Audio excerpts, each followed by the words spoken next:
In 1993, I guess it was, I was sitting in the morning meeting. I told you earlier that every unit meets every day at 9 o'clock, and you just talk about what happened in the country that you cover overnight. I was in the morning meeting, and the secretary came in, and she said, "John, General Powell is on the phone for you, Colin Powell." And I said, "General Powell? How does he know who I am?" And she said, "I don't know, but he asked for you by name." My boss is like, "Well, go answer the phone."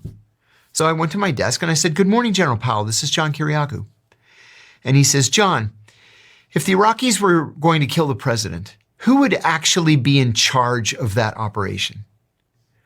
And I said, "Well, if you're talking about the attempt to kill President Bush, George H.W. Bush, he had been visiting Kuwait." I said, "Kuwait operations are run from the Iraqi intelligence service's Basra station, but Basra station is headed by Sabr Abdulaziz Adori, the director of the Iraqi intelligence service." He says, "Where does he sit?" I said, "Baghdad." "Where exactly in Baghdad?" I said, "If you hold on a second, I'll look up the address."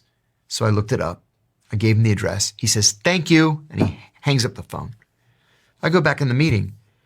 They were like, "What did he want?" I said, "He wanted to know about Sabra Dori and the attempt to kill President Bush." I'm like, okay. 8 hours later, we fired 47 cruise missiles into Iraqi intelligence service headquarters. But by then it was the middle of the night in Baghdad, and we killed the janitor. So the next day, I said to my boss, "I killed that janitor." And he said, "I knew you were going to say that. You didn't kill the janitor. You had no idea what Powell was going to do with the information." I said, "I know, but I still feel guilty about it. Other than that, thank God, I never had to do it. I'm not